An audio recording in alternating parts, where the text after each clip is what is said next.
After what we thought was a one-time consulting job, Rick Spielman has taken a full-time job with the New York Jets as the organization's senior football advisor. Who knows more about Rick Spielman than his now former podcast partner of 2+ years, Ryan Wilson of CBS Sports, will be joining us coming up here on NY Flight Jets Talk.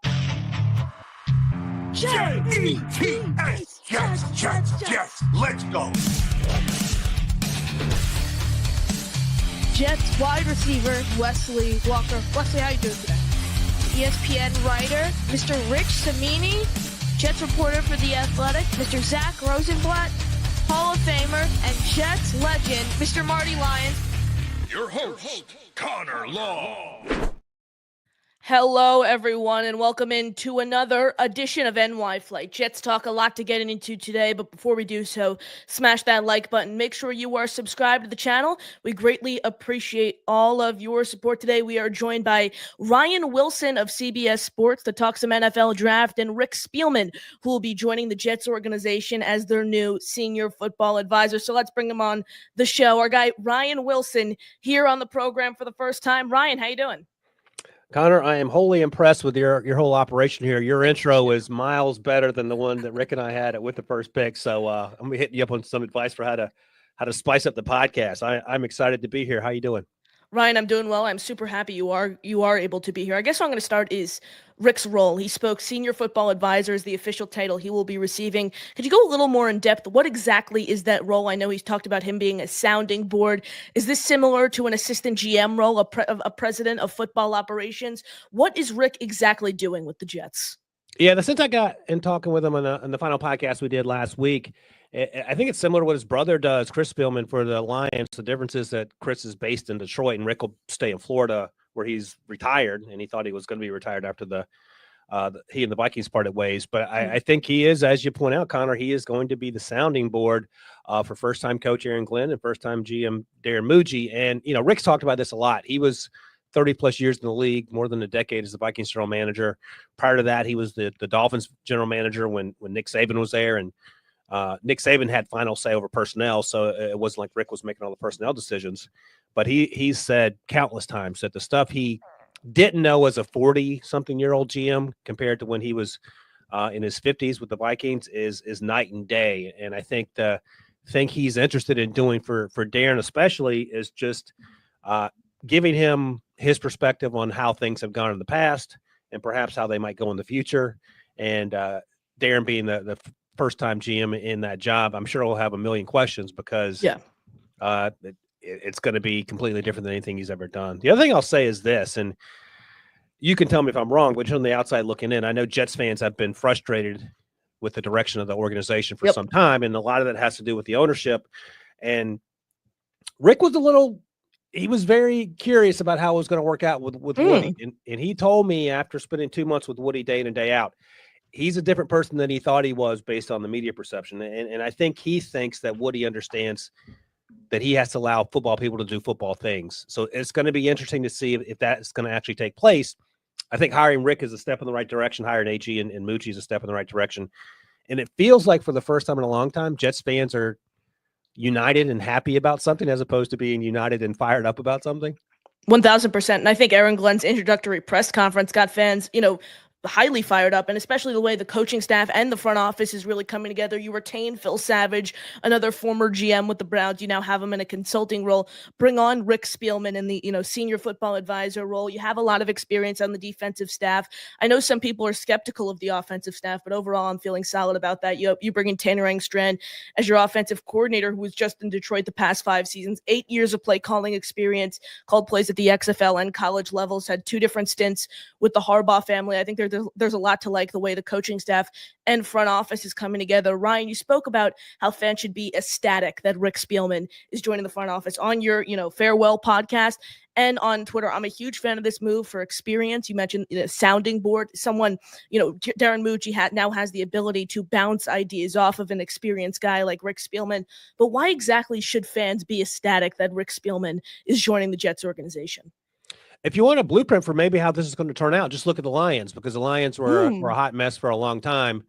Chris Spielman came in, and we had Chris on the podcast last summer, Rick's brother, who was a superhero at Ohio State, superhero player for the Lions, 13 years. got into television for a while and then came back into the front office. And he made it clear to Brad Holmes and Dan Campbell that his job wasn't to take their job. His job was to be essentially a sounding board, what Rick has talked about, and find a way to get everyone where they want to go. And I think once you understand this, and Rick's talked about this before, once you understand that I don't want your job and that I'm not Game of Thrones and to get you fired or stab you in the back and then take over what you're doing. And, we sort of seen that again on the outside looking in. The Jaguar situation has been a hot mess for a while, but I think Rick made it clear and Chris has sort of clearly made it clear. And the Lions have been insanely successful. Rapid turnaround Is that if you get the right people in place and everyone's worried about football and not worried about all the other stuff, and there's no concern about Rick's angling for my job or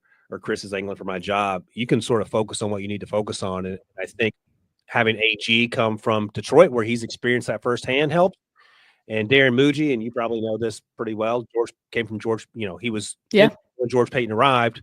George Payton was Rick's right-hand man for 20 years. There's some familiarity there. And it just feels like you're not throwing a bunch of guys together, because we've seen in the past where you hire a GM first or you hire a coach first, and they're not on the same page. The quarterback they draft isn't the guy they wanted. Essentially, we find out 5 or 6 years down the road. I don't think any of that's going to be the problem. Now everyone is starting from the same point with the same understanding of where this is going, and also the understanding that Rick does not, like, he's retired and he's based in Florida. He's not angling for anyone's job. And I think they know that, but sometimes you don't know it going into a certain organization, a certain situation.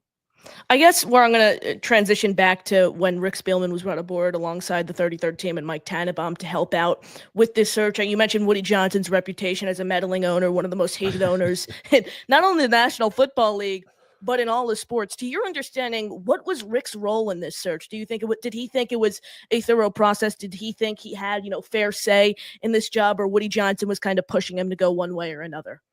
Oh, yeah, it was thorough, because a year ago he did the commander search with new owner Josh Harris, and that was a lot more streamlined and focused. It sounded like Josh Harris knew what he wanted in terms of the pool of candidates. And that also, last year's search with Washington started much later in the process. I think it started late December, maybe. This started in late November, if I recall correctly. It went on for 2 months. And I think Rick said they interviewed over 50 guys, GM and head coach. So it was as thorough could be. And the impression I got, I didn't ask Rick specifically about this, but the impression I got is that Woody was open to everything. He wanted to see what was out there. And I don't know if they had anyone in particular they were honed in on. Mike Vrabel might have been a name, and you would know better than me in terms of what's the pulse of the fan. Everyone wanted him. He was everyone's number one choice. And I hadn't thought about that because it wasn't on my radar, but Mike Vrabel seems like a layup, but I do wonder how he would have meshed with guys that weren't his guys, like Darren Muji. I don't know if Darren Muji would have then gotten the job. I don't know if Rick would have been hired on as well.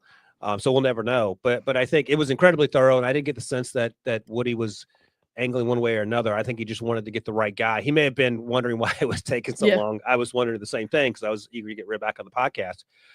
But yeah, thorough is one thing they certainly were. And the 50+ candidates proves that. And I think I joke with Rick, he's actually more important now than he was when he was a GM. Like, he is more of a kingmaker now because he knows more people. He has more say in these hirings. His name is on the list of accomplishments in terms of hiring the GM and the coach and what Washington did last year. He didn't draft the quarterback, but he put the guys in place that did help do that. So I think, again, it feels like maybe Woody understands how things need to change. And I don't get the sense that he was, putting his thumb on the scale to have one thing happen over another.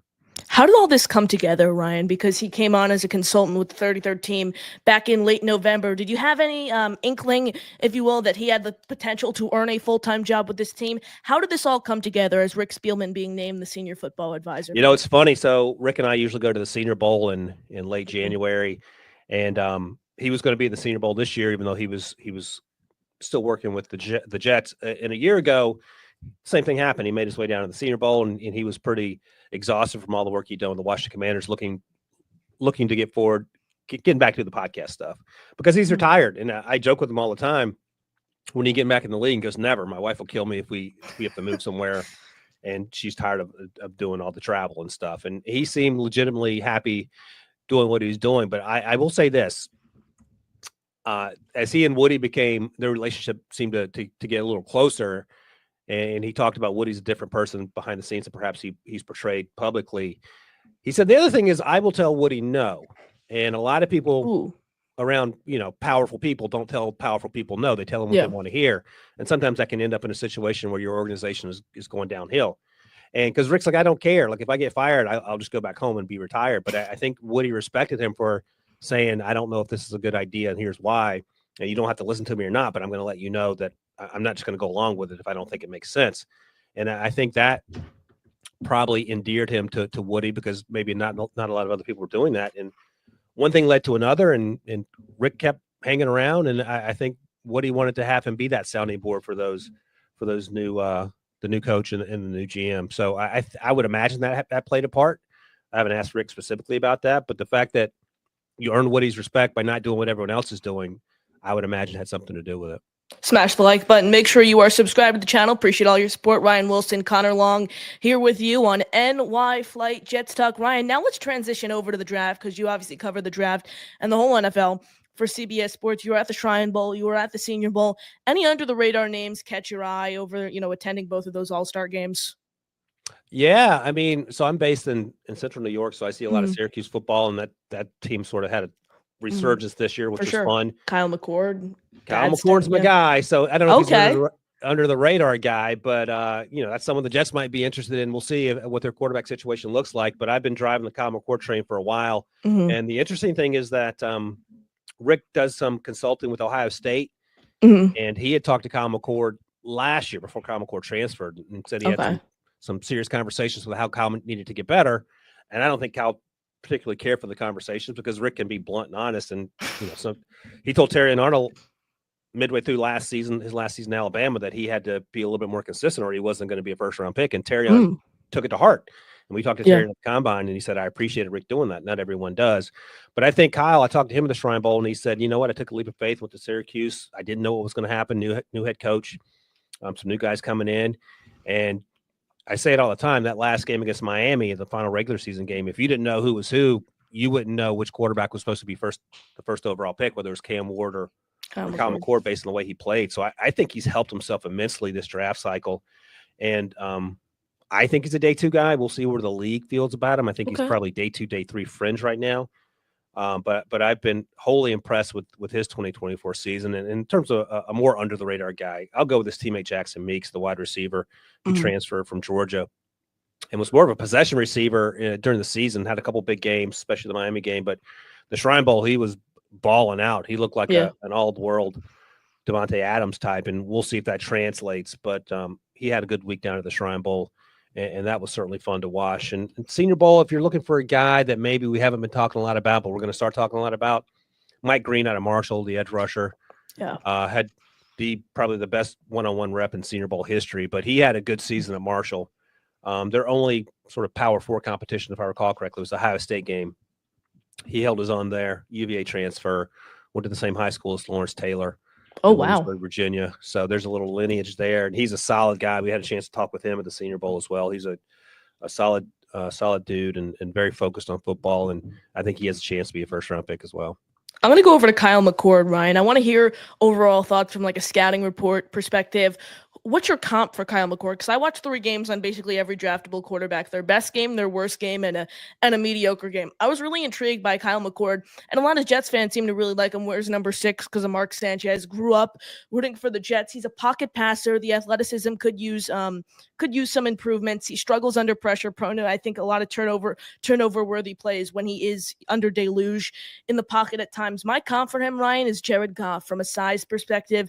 The way he kind of thank you. I appreciate it. The way he kind of moves around the pocket, that pocket passer type build. That's my comp for Kyle McCord. Where are you from like a comp perspective? Yeah, I mean, you're doing this better than me. You don't need me for this. Rick hates my comps, so I no longer have to hear him yelling, moan about my comps. I'm guessing the worst game you watched was the Pitt game where he threw 5 interceptions in what felt like 5 minutes. Yeah, that was a hard one to wrap your brain around because every throw that left his hand seemed to be intercepted. But you're exactly right. I mean, your scouting report is spot on. He's bigger than I thought. He's 6'2.5". He was taller in person than I thought. I thought he looked a little smaller on when you watch him on television, but he's 6'2.5", is plenty tall. His hands are fine. You know, those are things we have to worry ourselves with. I think he has good enough arm strength. He can make every throw. Started throwing with anticipation a lot more at Syracuse this year than he did at Ohio State, which is interesting because he had a bunch of dudes at Ohio State, but I think it was I think a lot of it had to do with confidence. And he said he felt more comfortable at Syracuse than allowed him to throw with anticipation and make some of those NFL throws you have to make. And I tell this story a lot when I talk about Kyle McCord. Mhm. When we talked to Joe Burrow at the Combine when he was coming out of LSU, I said, what changed between Ohio State when he had to transfer and LSU? And he said, look, mentally, I've always been able to understand what I need to do. Physically, my body wasn't where it needed to be for me to be able to pull those things off. And once I matured physically at LSU, you saw it all come together. And I think feels like the path that Kyle McCord's taken. So, again, I think your scouting report's spot on, and I like the Jared Goff comp. I scribbled down early in the season Kirk Cousins. Okay. And I think he's a better athlete than Kirk Cousins, although Kirk Cousins, when healthy, wasn't a bad athlete. I think he has a little better arm than Kirk Cousins did coming out of Michigan State. Aiden O'Connell's an interesting one if you want to go recently. Yeah, and Aiden O'Connell, I think he's a better arm, a little better athlete than Aiden O'Connell. But right, Aiden was a fourth round pick, I believe. So Yeah. you're talking about that same range. Kirk was a 4th round pick. Obviously, Jared Goff was number 1 in 2016. But he wasn't Jared Goff until he got to Detroit. Exactly. I think, again, that's the underlying message I have to keep reminding myself. Fit matters. It depends on where you go. Look, if he goes to San Francisco, he'll be successful. If he goes to Cleveland, he'll probably be terrible. So you got to find the right fit for whoever the quarterback ends up being. Now, Ryan, Tyler Warren, he's been, the talk of the town recently because Brock Bowers was a huge conversation for the Jets at pick 10. Do you think going Tyler Warren at pick 7 for the Jets is a little too rich? I really like his size, like how athletic he is. And, my whole thing is they really wanted the tight end in here, a generational talent. You should have just selected Brock Bowers at pick 10 last year. Now you look at a guy, Tyler Warren from Penn State, 6'5", really, really interesting prospect. Tight end is a position of need for the Jets. Tyler Conklin, pending free agent. Kenny Yeboah, pending free agent. Jeremy Ruckert is probably going to get cut at the pre-June 1 just based on the way he played last year. I don't think he has much of a future with the Jets. And Zach Kuntz, I don't think is an NFL caliber player. Any chance the Jets run Tyler Warren up to the podium at pick number 7? Is that a little too rich, Ryan? No, I don't hate it. And here's the thing. Okay. We can say all we want about things being too rich or not rich enough. We do not know. And yes. I that's one of the things, and I'm not talking about just folks in the media. NFL teams do not know either, because if the Jets knew what we all know now, they would have taken Brock Bowers. And I love Olaf Ashanu, but let's be real. Brock Bowers was a top 2 or 3 player a year ago, and we have no idea how this is going to work out. So yes, you can absolutely take Tyler Warren there. And funny story about Tyler Warren is one of my best friends from college, his best friend from high school, who I know a little bit, Tyler Warren's basketball coach now. Oh, wow. So I was talking to him a couple months ago about Tyler, and he said Tyler was 6'6", about 220, 225 in high school, and he played center for us. And the only reason we were able to compete, because we weren't a very good basketball team in terms of the players when we went up against some of the better teams, Tyler would play center and go toe-to-toe with guys that were headed to D1 basketball. And that's the type of athlete he is. And you saw that sort of translate this season with the way he played. It's funny because we watched him over the summer, Rick and I did. I thought he was good. I thought maybe, day 3, day 2 guy. And now he's a first-round pick all day long. And he has a chance to get drafted for Colston Loveland, the tight end out of Michigan. And that's because his quarterback situation was so up and down at Michigan. That's no knock against Colston. It's just that if you don't have anyone throwing you the ball, it's sort of hard to tell. But, yeah, if you like Tyler Warren, and a lot of times a tight end can be especially a young quarterback's best friend. You don't need a guy on the outside winning all the time, because it's sometimes hard to throw the ball down the field if your offensive line isn't where it needs to be, or if you're struggling as a young quarterback to get through your reads. And Tedero McMillan feels like an obvious choice, but maybe he's not. And maybe Tyler Warren is a quicker solution to the problem you're trying to solve, in that he is closer to the line of scrimmage, closer to the quarterback, and he can do as much damage as Ted McMillan or anyone else with the ball in his hands. Ryan, Ted McMillan's a really interesting one. He's the final prospect I want to get into here before we let you go. He's someone I'm really, really high on for the Jets. You mocked him to the Jets, actually, in your post-Senior Bowl, post-Shrine Bowl mock draft. And I really like what you said. Think Drake London, but a better athlete. Ted McMillan. You look at his size, you look at his frame, 6'5", 212, some of the best body control you'll ever see out of a receiver. Really like the way he uses his body. My one knock against him is I don't like how he's not too aggressive. He doesn't really play as much with his body. That's my one knock against him. But generational hands, okay route runner, can run block. Your comp for him, you think Drake London, but a better athlete. I'm thinking T. Higgins with a higher ceiling based on the size and the way he kind of uses his body in that shifty way. Is Ted McMillan your number one player for the Jets to covet, like realistically speaking? If Mason Graham is there, I would think long and hard about Mason Graham. Okay. I think Mason Graham is an easier layup to success in terms of productivity right away. But again, we don't know.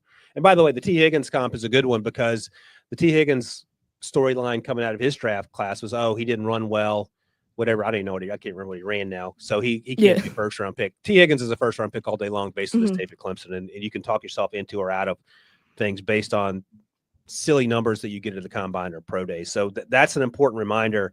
And your point is it's one worth repeating, that Ted McMillan's tape is nuts. And the things he was able to do is not replicable by many people. And I love the idea of finally giving Garrett Wilson someone to run opposite him that he feels comfortable with. I don't know how comfortable he was with Aaron Rodgers and Devontae Adams. So I know Garrett Wilson's been frustrated, and I understand that. But whether it's Tyler Warren or Ted McMillan, I would imagine that would make him feel a lot better. They can figure out the quarterback situation. But yeah, Mason Graham would certainly check that box. I love the idea of him next to Quentin Williams, and then you have Will McDonald, you have Jermaine Johnson coming back.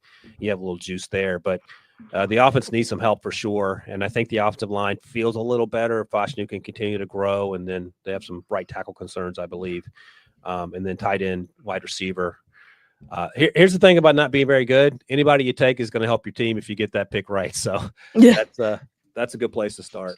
Smash the like button. Make sure you are subscribed to the channel. Ryan Wilson, Connor Long here with you on NY Flight Jets Talk. Ryan, I appreciate you hopping on. As always, the final question I ask you to every single guest I have on the program: 4 dinner guests, anyone in the world, dead or alive, who are you taking? Oh, that's a good one. I appreciate it.